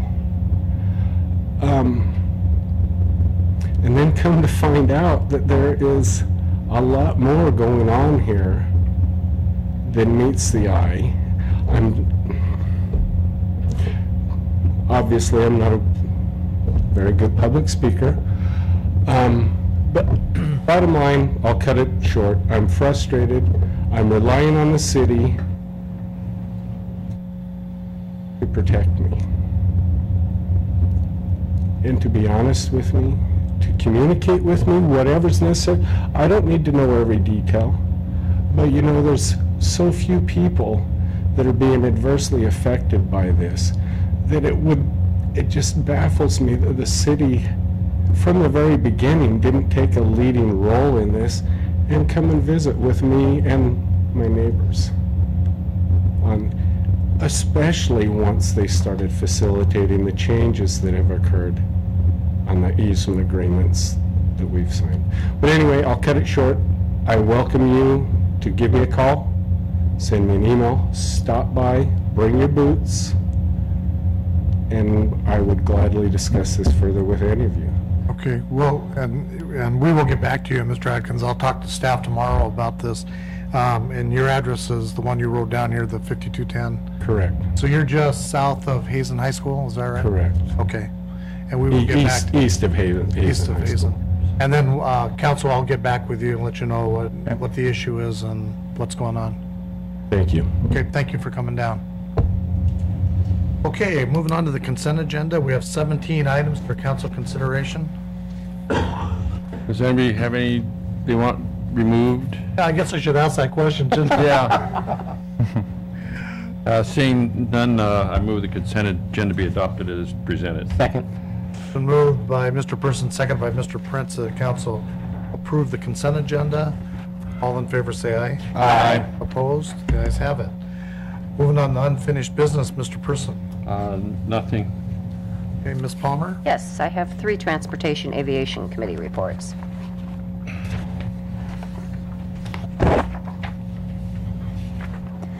Transportation Aviation Committee report, standard consultant agreement with URS Corporation. The Transportation Aviation Committee recommends concurrence in the staff recommendation to approve the contract for on-call architectural and engineering services with URS Corporation and authorize the mayor and city clerk to sign the standard consultant agreement. This is signed by the 3 committee members. Mr. Mayor, Yes, Ms. Palmer. I move that council concur with the committee report. Second. It's been moved by Ms. Palmer, seconded by Mr. Pavoni, that council concur with the Transportation Committee report. All in favor say aye. Aye. Opposed? The ayes have it. Transportation Aviation Committee Report, Addendum to BHC Incorporated Lease. The Transportation Aviation Committee recommends concurrence in the staff recommendation to approve Addendum Number 5 to the lease with BHC Incorporated for the airport area around Building 850 and authorize use of the 2009 market appraisal to increase the lease rate. The committee further recommends that the mayor and city clerk be authorized to sign the lease addendum. This is signed by the 3 committee members. Mr. Mayor, Yes, Ms. Palmer. I move that council concur with the committee report. Second. Been moved by Ms. Palmer, second by Mr. Pavoni, that council concur with the Transportation Committee report. All in favor, say aye. Aye. Opposed? Ayes have it. Transportation Aviation Committee Report, Boss Air LLC Lease Amendment. The Transportation Aviation Committee recommends concurrence in the staff recommendation to approve the following changes listed in Appendix 2 of Amendment 1-14 to Boss Air LLC lease and authorize the mayor and city clerk to sign the addendum that will, 1, modify the cost estimate to reflect an increase in the cost of the new hangar building being constructed, 2, revise the schedule to show a notice to proceed for construction starting March 31, 2014, and 3, eliminate the requirement of a performance bond. This is signed by the 3 committee members. Mr. Mayor, Yes, Ms. Palmer. I move that council concur with the committee report. Second. It's been moved by Ms. Palmer, seconded by Mr. Pavoni, that council concur with the Transportation Committee report. All in favor, say aye. Aye. Opposed? Ayes have it. That's it. Thank you. Mr. Corman. Yes, Mr. Mayor, believe I have a public safety committee. Is there a report on? No, we don't. Okay. No, we're going to Okay. reschedule that for the next meeting. Thank you very much. Okay, and I don't know if this is appropriate time, but I did want to thank you, Mr. Mayor, for the letter that was mentioned, that Reagan Dunn mentioned today to the King County Executive about the woody debris. I thought it was, I'm really great that you're staying on top of that, and just sort of as a summary for anybody listening to this, as the county and fisheries have pushed for that part of the Cedar River to be more natural, you know, I mean, that sounds great, and I definitely like natural, but basically we're seeing so much erosion that so many trees are falling into the water and, you know, at risk of flooding and knocking down all of our structures. And that's actually not natural. I mean, when you have a natural flowing river where you haven't had massive amounts of development and you haven't pulled levees away, if this was just an unspoiled part of the wilderness, trees wouldn't be growing in the riverbed to begin with. And so you know, certainly rivers meander, and I get that, but this is happening so fast, and it's artificial what's been created. So kudos to you for reminding the county that they have a responsibility to keep us from having, you know, what could amount to a flash flood in our city, and I'm glad you're staying on top of that. Oh, well, thank you, Mr. Corman. Good. Mr. Taylor. No new business. Mr. Okay. Mayor. Mr. Pavoni. Yes, Mr. Mayor, I have 2 reports from the Utility Committee. Utilities Committee Report, Maplewood Creek Stormwater Outflow Improvement Project Engineering Consultant. The Utilities Committee recommends concurrence in the staff recommendation to authorize the mayor and city clerk to execute the consultant agreement with BHC Consultants, LLC, in the amount of $133,418 for the engineering, design, and permitting of the Maplewood Creek Stormwater Outfall Improvements Project. The budget adjustment associated with this project will be included in the upcoming 2014 Carry Forward Ordinance. This is signed by the committee chair and vice chair. Mr. Mayor, Yes, Mr. Pavoni. I move that the council concur with the recommendation of the Utility Committee. Second. It's been moved by Mr. Pavoni, seconded by Mr. Prince, that council concur with the Utilities Committee report.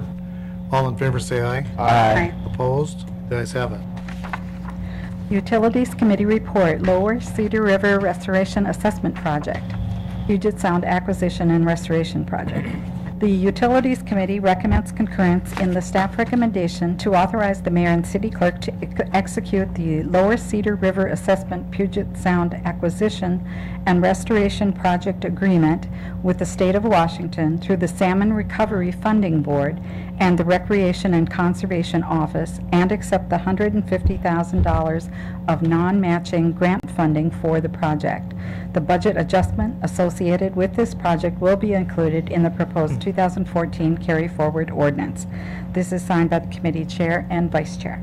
Mr. Mayor. Yes, Mr. Pavoni. I move the council concur with the recommendations of the Utility Committee. Second. Been moved by Mr. Pavoni, second by Mr. Prince, that council concur with the Utilities Committee report.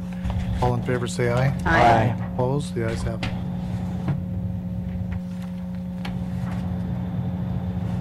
Okay, moving on to Ms. Breyer. Yes, I have no unfinished business. Okay, Mr. Prince. Yes, Mr. Mayor, I have 4 Planning and Development Committee reports.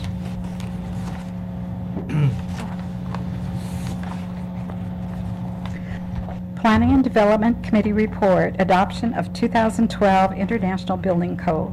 The Planning and Development Committee recommends concurrence in the staff recommendation to approve the adoption of the 2012 International Building Code with local amendments. The committee recommends adoption of the following minor local amendments to the IBC, carry forward of existing local amendments. Local amendments to the IFC and associated sections of the IBC approved in prior code adoptions will be maintained with the 2012 code adoption.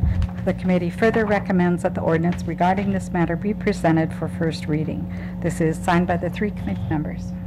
Mr. Mayor, Yes, Mr. Prince. I move that the council concur with the recommendation of the Planning and Development Committee. Second? It's been moved by Mr. Prince, second by Ms. Breyer, that council concur with the Planning and Development Committee report. All in favor, say aye. Aye. Opposed? The ayes have it. Planning and Development Committee report, adoption of 2012 International Fire Code. The Planning and Development Committee recommends concurrence in the staff recommendation to approve the adoption of the 2012 International Fire Code with local amendments. The committee recommends adoption of the following minor local amendments to the IFC. Sky lanterns. This amendment will ban the use of sky lanterns in Renton. Indoor pyrotechnics. This amendment will ban the indoor use of pyrotechnics before a proximate audience. Administrative procedures. Minor local amendments to the administrative section of the IFC are included to keep consistency with Renton administrative procedures. Carry forward of existing local amendments. Local amendments to the IFC and associated sections of the IBC approved in prior code adoptions will be maintained with the 2012 code adoption. The committee further recommends that the ordinance regarding this matter be presented for first reading. It's signed by the 3 committee members. Mr. Mayor, Yes, Mr. Prince. I move the council concur with the recommendation of the Planning and Development Committee. Second? It's been moved by Mr. Prince, second by Ms. Breyer, that council concur with the Planning and Development Committee report. All in favor, say aye. Aye. Opposed? The ayes have it. Planning and Development Committee report, adoption of 2012 Unified Building Administrative Code section.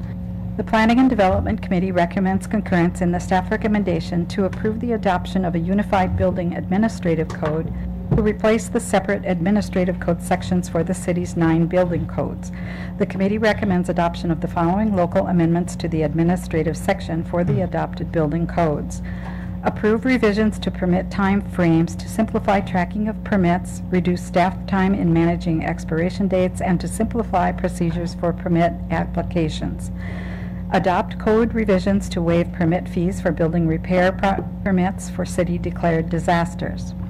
Adopt ATC 20 and ATC 45 for emergency management response for inspecting and tagging damaged structures following a disaster. Adopts requirements for contractor to verify state contractor license and city business license. Adopts the plan review, inspection, and final occupancy requirements for condominiums from RCW 64.55. Allows the building official to require a land survey when warranted. The committee further recommends that the ordinance regarding this matter be presented for first reading. This is signed by the 3 committee members. Mr. Mayor, Yes, Mr. Prince. I move that the council concur with the recommendation of the Planning and Development Committee. Second? It's Been moved by Mr. Prince, second by Ms. Breyer, that council concur with the Planning and Development Committee report. All in favor, say aye. Aye. Opposed? The ayes have it. Planning and Development Committee report, adoption of 2012 International Residential Code, International Mechanical Code, National Fuel Gas Code, Uniform Plumbing Code, and International Property Maintenance Code. The Planning and Development Committee recommends concurrence in the staff recommendation to approve the adoption of the 2012 International Residential Code, Mechanical Code, National Fuel Gas Code, Uniform Plumbing Code, and International Property Maintenance Code with local amendments. The committee recommends adoption of the following minor local amendments to the IBC, carry forward of existing local amendments to the IPMC approved in prior code adoptions will be maintained with the 2012 code adoption. The committee further recommends that the ordinance regarding this matter be presented for first reading. This is signed by the 3 committee members. Mr. Mayor, Yes, Mr. Prince. I feel like I've been doing this a lot tonight. I move the council concur with the recommendation of the Planning and Development Committee. Second. Been moved by Mr. Prince, second by Ms. Breyer, that council concur with the Planning and Development Committee report. All in favor, say aye. Aye. Opposed? The ayes have it. That's all, Mr. Mayor. Okay. You guys were busy. Thank You you. were?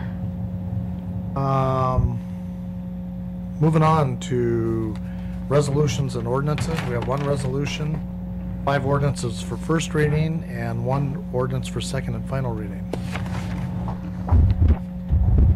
First, the resolution regards the agency agreement with King County for waste reduction and recycling program. A resolution of the City of Renton, Washington, authorizing the mayor and city clerk to enter into an interlocal cooperative agreement with King County entitled Interagency Agreement for 2014 between King County and the City of Renton. Mr. Mayor, Yes, Ms. Breyer. I move this resolution be adopted as read. Second. It's been moved by Ms. Breyer, second by Mr. Corman, that this resolution be adopted as read. All in favor, say aye. Aye. Opposed? The ayes have it. The first ordinance for first reading regards adoption of the 2012 International Building Code with city amendments.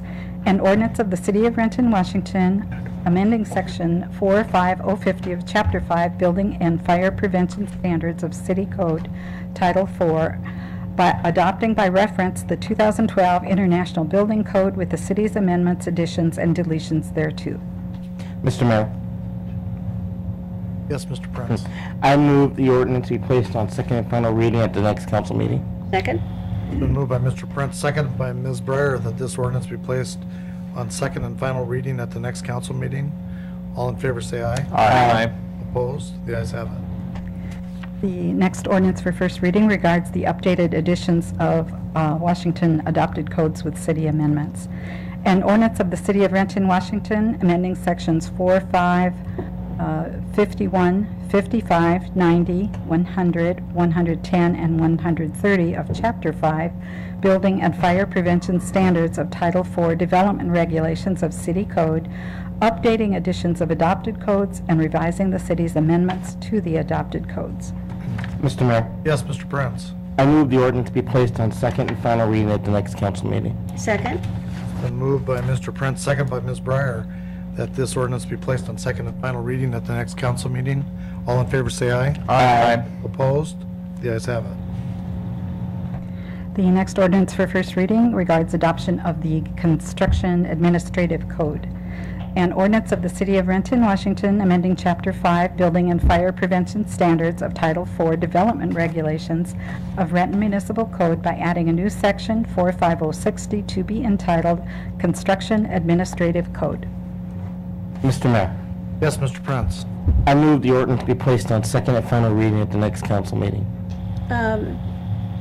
Did we pass? We did? Okay, all right, thank you. Because there was a, all right, public safety, there was something similar. All right, I'll second that. Okay, it's been moved by Mr. Prince, seconded by Ms. Breyer, that this ordinance be placed on second and final reading at the next council meeting. All those in favor say aye. Aye. Opposed? The ayes have it. The next ordinance for first reading regards adoption of the 2012 International Fire Code with city amendments.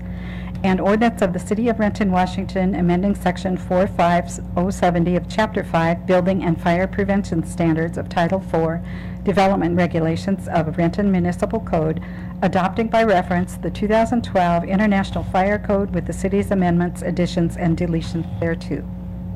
Mr. Mayor, Yes, Mr. Prince. I move that this ordinance be placed on second and final reading at the next council meeting. Second.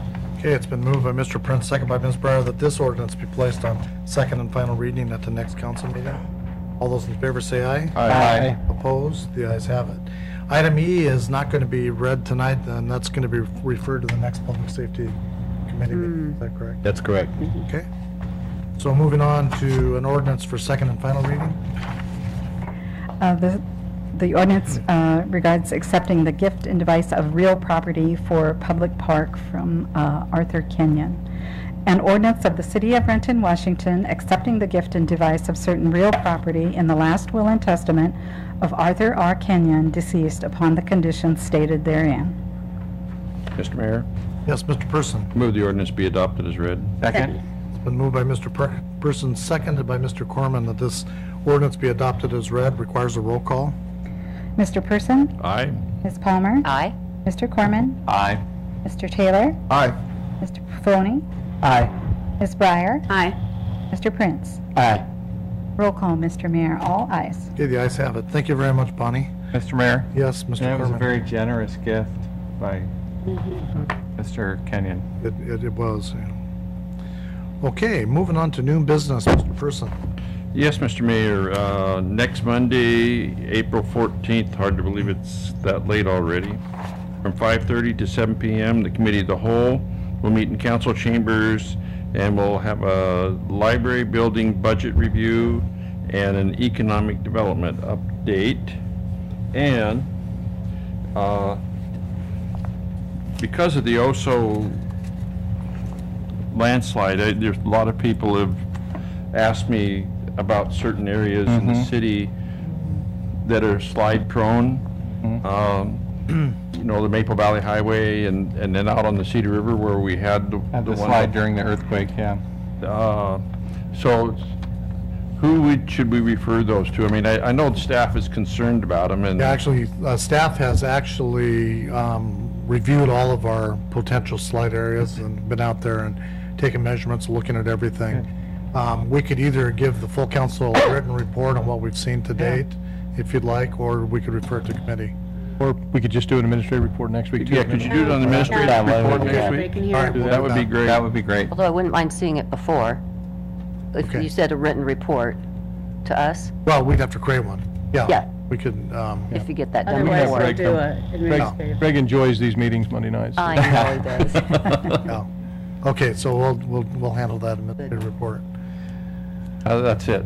Okay, Ms. Palmer. Yes, the Transportation Aviation Committee is going to meet this Thursday, which is April 10th, at 4 p.m. in the council conference room. 3 items on the agenda. First is emerging issues in transportation. The second is CAG-13-142, supplemental agreement number 2 with Petite Inc. for Logan Avenue North Improvement Project, final design phase. And the third is budget increase for Southwest 27th Street Strander Boulevard Extension Project, Phase 1, Segment 2A. Okay, thank you. Mr. Corman. No new business, Mr. Mayor. Okay, Mr. Taylor. No new business, Mr. Mayor, but I did want to just follow up on my absence for the last several council meetings. As Preeti mentioned, I was in the Portland Governing for Racial Equity Conference a couple of weeks ago, and this is my third. I've attended all 3 of them. As you may recall, last year I was a plenary member with several other elected officials, Larry Gossett, Mayor McGinn, and Claudia Balducci. On the plenary facilitator was John Powell. This year was quite different. There was about 410 people who attended this event, and it was a regional event. The whole idea started out for it to be a regional equity conference, but it turned into a national event when we had people show up from places like New York, Madison, Wisconsin, from Minnesota and just other parts of the country. But what was interesting was that this year they had a large amount of elected officials who showed up. And Glenn Harris of the Office of Civil Rights facilitated a executive session with all of those elected officials. And there were mayors, council members, commissioners, etc. And it was some very interesting dialogue that we engaged in small groups and in a large group setting.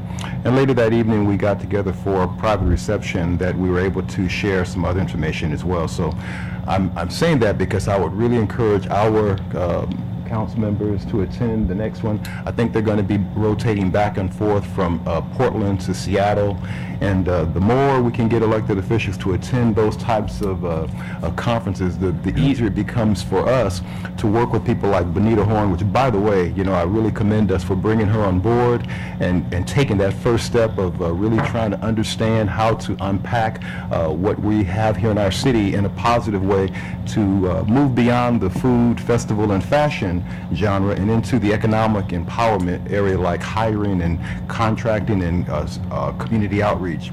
By the way, it was interesting that when I was there, the mayor, Charlie Hale of Portland, introduced me to his fire chief, who happens to be a female and very progressive fire department. They, a larger city, of course, but yet they figured out how to hire 19% people of color, and they're also very well represented in terms of gender as well on their fire department, so that was pretty impressive. I also had an opportunity to talk to the mayor of Madison, Wisconsin, Paul Soglin, who is doing some very progressive and creative things in terms of hiring individuals who have felony backgrounds, individuals who have past drug histories and things like that, because that's the population that they have to work with in their community, and they're figuring out ways to support the successful productivity of these individuals working in their workforce. So it was pretty interesting, the different things that were going on there. So I'm always interested in going into these environments, learning what other people are doing, and this whole conference was geared towards inspiration to action. That's what they wanted us to leave, having some action steps that we could take, that next year when we get together again, we can come back and talk about some of the things that we learned, that we did in our cities that are working, and share those with other people that are a part of this network. Because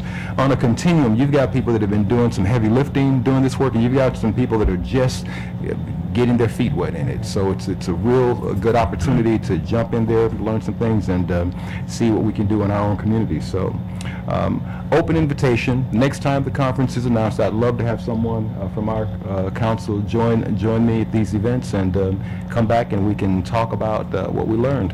Sounds good. Thank you, Mr. Taylor. Thank you. That is all, Mr. Mayor. Mr. Pavoni. No new business, Mr. Mayor. Okay, Ms. Breyer? Yes, first I wanted to ask Don one thing. I think one of the items we didn't get to today, and I just wanted to remind you so we could reschedule it, and that was the major maintenance project update. Okay. That we didn't get that far. So anyway, I'd like to announce that the Finance Committee will meet on Monday, April 14th at 4:30 to 5:30 p.m. in the council conference room. We have 5 items: vouchers, emerging issues and revenue streams, the 2014 carry forward budget amendment, request to create and fill a new position for prosecuting attorney and to convert an existing legal assistant position to a paralegal position. And then lastly, King County Parks property tax levy agreement. And that's all I have. Okay, thank you. Mr. Prince? Yes, Mr. Mayor, the Planning Development Committee will be meeting this Thursday, the 10th, from 3 to 4 p.m. We have 2 items on the agenda, annexation policy briefing and Municipal Arts Commission update/briefing. Okay. That's all, Mr. Mayor. Thank you. Audience comment? Was there anybody who wanted to address the council?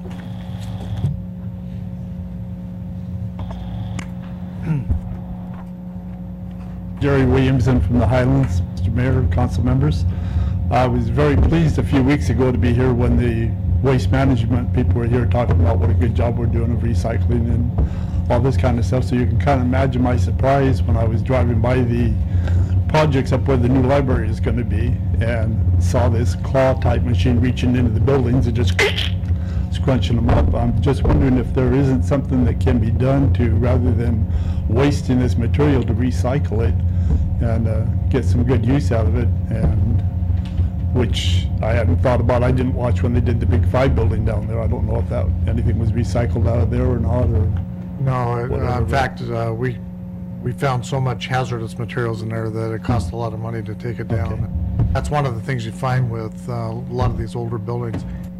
I'm really not an expert in this by any means, and we'll try to get an answer for you, but my suspicion is that the labor cost of trying to salvage a lot of the material exceeds the value in trying to recycle. And, but it's a very good question. I mean, Mr. Mayor? Yeah, Mr. Corman. The one thing I could add, maybe is, I might get the facility wrong, but is it the Rabenko facility that some of this material does get taken in a big truck to a facility where they will have machines go through, and they'll, they're not going to be able to salvage fixtures, but they'll salvage big hunks of steel and things like that, and copper. I've actually witnessed it where Claus will be in there pulling out the different raw materials and scooting them around. So even if right at the site you just see it all piled into one truck, that doesn't mean that they won't be pulling out the wood fibers, separating them from the steel. I can't say for sure that that's what happened here, but it does sometimes happen that way. Now, there's materials in there that I myself would have been interested in purchasing had they been made available, and I just was wondering what the process would be, so. We can certainly follow up next week with information. I do know that when we award contracts, it's usually a single contract for demolition, and it really is oftentimes up to the contractor. And they really don't want to separate it out because it makes it actually more expensive for them. So they'll on their own either do recycling, or they'll do as Councilman Corman suggested and have it electronically. So but we'll check and see on this one. I think, I don't know how much the RHA went in and pulled fixtures out before they had the contract awarded to demolish the buildings, but we'll find out. Okay, appreciate it, thank you. You bet, thank you. Yeah.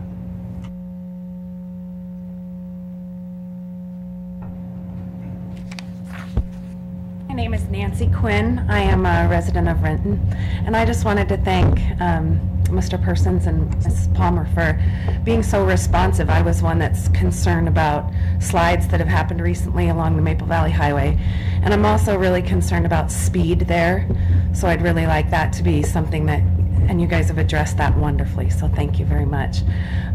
Some of you will remember the Maplewood Glen neighborhood picnic, and we were standing there talking about speed, and there was a collision as we were standing there. So really would like some attention brought to that. So thank you so much. You bet, thank you. Matter of fact, I was one of the people standing there talking to her. Yeah. So was I. Like this. Thank you for coming down. I move we adjourn. Second. It's been moved by Mr. Person, seconded by Mr. Prince, so we adjourn. All in favor say aye. Aye. Opposed? We're adjourned. Ignoring that drip in the driveway could prove costly.